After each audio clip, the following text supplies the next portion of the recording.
Good evening to everybody, all my dear student. Here I am Sanjay from Shiva Coaching Center at Kamalganj. I want to tell you about a beautiful poem that is written by Rabindranath Tagore, Gitanjali poem. In this poem, 103 poems described, and it is a devotion of God poem which is written in Bengali and English. It is published date 1911 and 12. I know very well about this poem.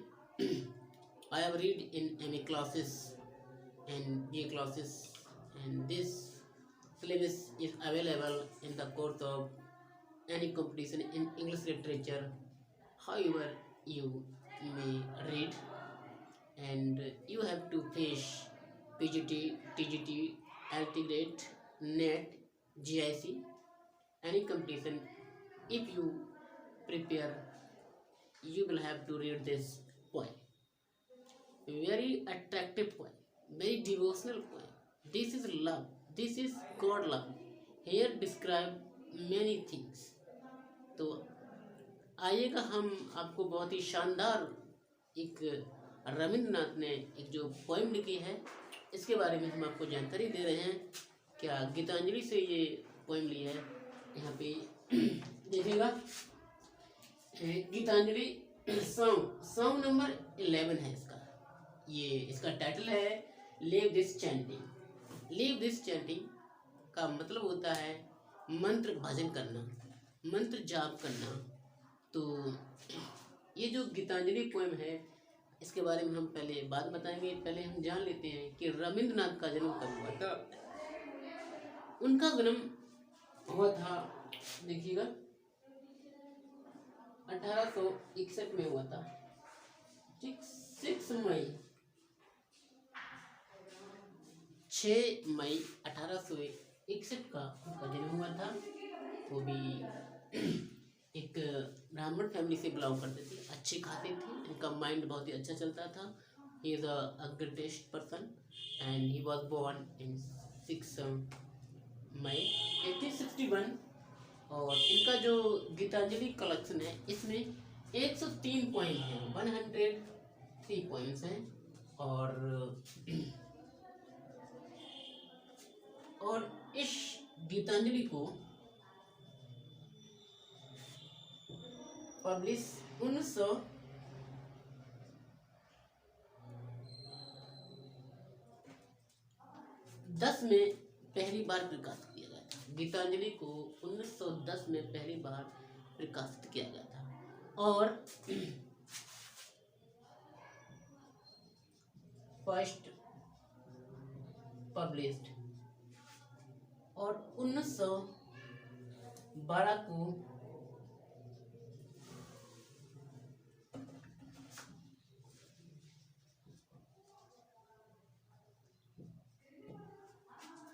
और दूसरी बार English में 1912 में publish की गई।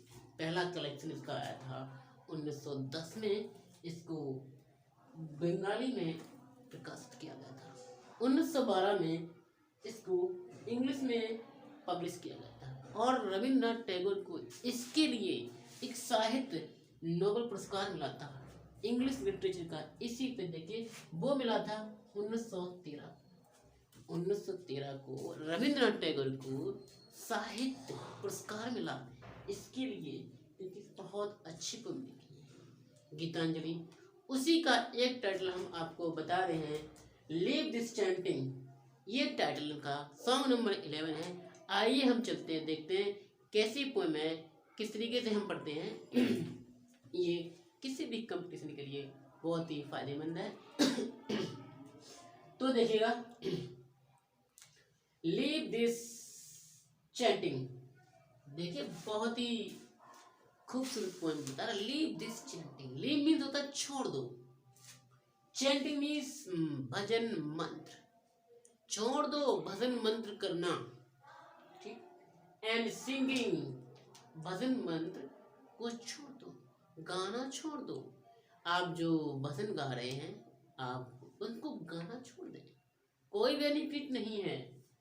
And singing and telling of beats, telling of beats का मतलब repeated words, माला जपना भी छोड़ दो। यहाँ पे रविन्द्रनाथ टैगोर बताना चाह रहे हैं कि एक साधु के बारे में, कि एक साधु किस प्रकार मंदिर में बैठा होता है और वो मंत्र जाप करता है, गाने गाता है। तो बता रहा है कि ये सब गाने आने छोड़ दो, कोई फायदा नहीं है गाने से। आप पीले पीले वस्त्र पहने हुए हैं, आप माला जप रहे हैं, गाना गा रहे हैं टेम्पल में, और आप आराम से गाना गा रहे हैं, लेकिन ये कोई बेनिफिट नहीं मिलता है इससे। आप इसको छोड़ दो। Leave this chanting and singing of beats, telling of beats, माला जपना छोड़ दो। लीव दिस, मिस कर दो, कोई बेनिफिट नहीं मिलेगा तुम्हें। आगे देखिए, whom does worship, whom माने किसकी, और thou माने तुम, worship माने पूजा करते हो। किसकी पूजा करते हो तुम? In this lonely dark, in this lonely, अकेले, डार्क माने अंधेरे में, कॉर्नर मीन्स होता है कोने। कहता है तुम मंदिर में अकेले बैठे हुए, अंधेरे में बैठे हुए हो और किसकी पूजा कर रहे हो? Why do you worship God in the temple? Why are you sitting alone? Leave this chanting and singing of beats of all this. There is no benefit to worship of God. God is not here. देखिए, a temple with doors are shut. कह रहा है कि अकेले कमरे में नहीं, अकेले मंदिर में आपने सारे दरवाजे बंद कर लिए हैं। टेम्पल, मंदिर के सारे दरवाजे आपने बंद कर लिए हैं और अब ईश्वर की प्रार्थना कर रहे हैं। किसकी पूजा वहां कर रहे हो आप? The doors are shut, open thy eyes and see. कह रहा है ओपन, खोलिएगा, ओपन thy eyes, अपनी आंखें खोलिएगा। दाई, तू अपनी आंखें खोल, देख। आई एंड सी, और देख, क्या देख? Thy God is not before thee. दाई माने तेरे सामने, तेरे, तू, या दी माने तेरे। कहता है कि ईश्वर तेरे सामने नहीं होगा। Why? Here the poet described about a beautiful poem which is written by Tagore. And here tells about a person and a priest who sits in a temple with doors are shut and worship of God. Here the poet tells that open your eyes and see that God is not before your eyes. God is not present in the temple. And you see, open your eyes and you see that God is not present before your eyes. Why are you searching? Why are you searching God? Why are you worshipping free time? There will not be benefit to worship of God.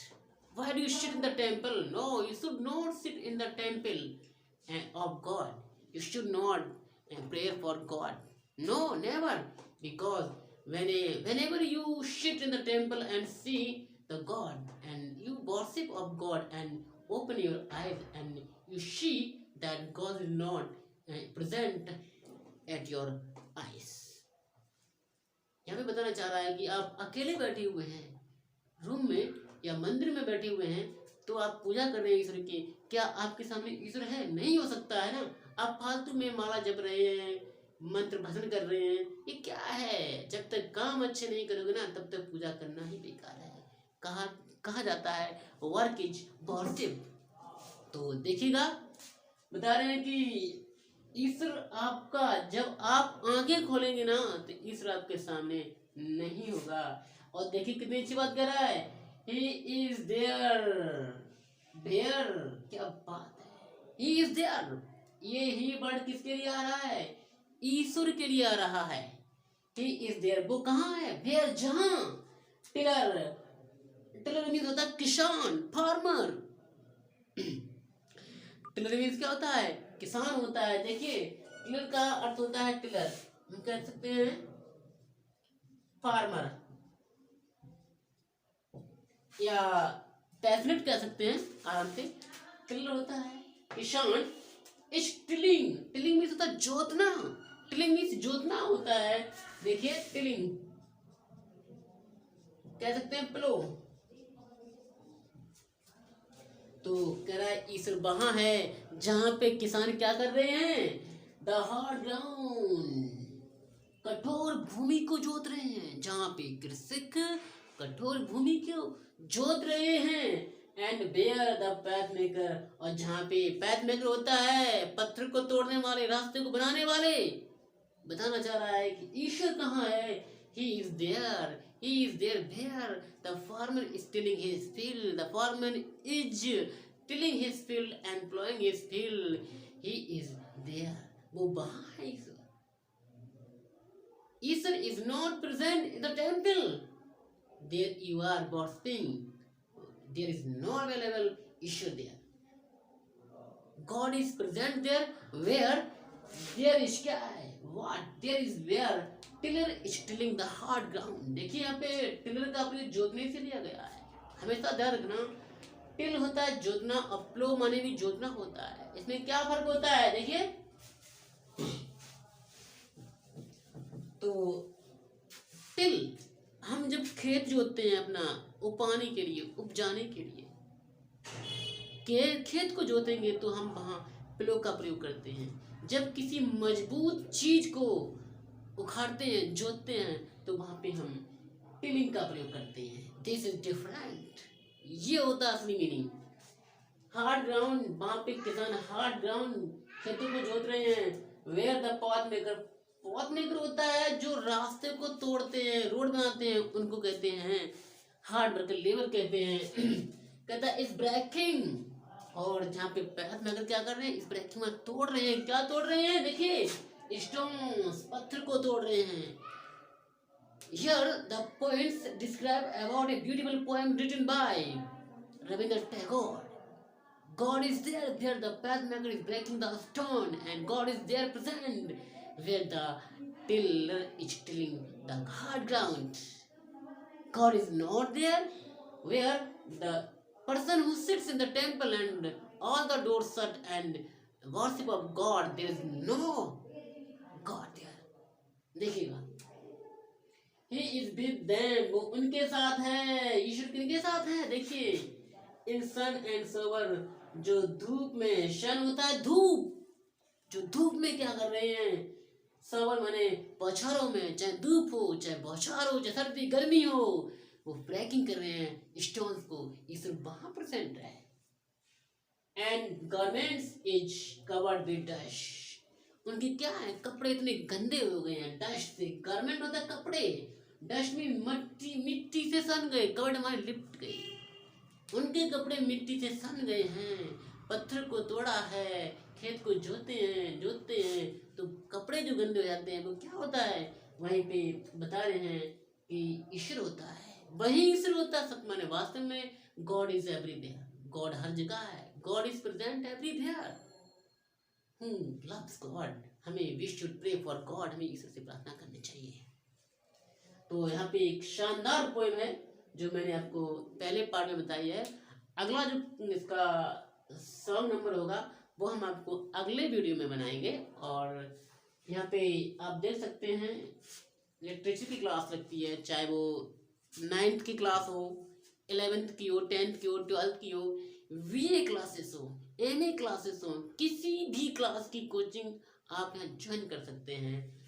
बहुत ही बेहतरीन अंदाज में किसी भी competition तैयारी हो, चाहे किसी भी मैथमेटिक्स की है, केमिस्ट्री की, फिजिक्स की है, आप किसी भी लेवल का यहाँ पढ़ सकते हैं। ग्रेजुएशन में चाहे BSc का हो बच्चा, चाहे MSc का हो, any kind of. All classes are available here, launch by the new teachers and by me. तो नेक्स्ट वीडियो में बहुत ही खूबसूरत पोएम, तब तक के लिए थैंक यू, धन्यवाद।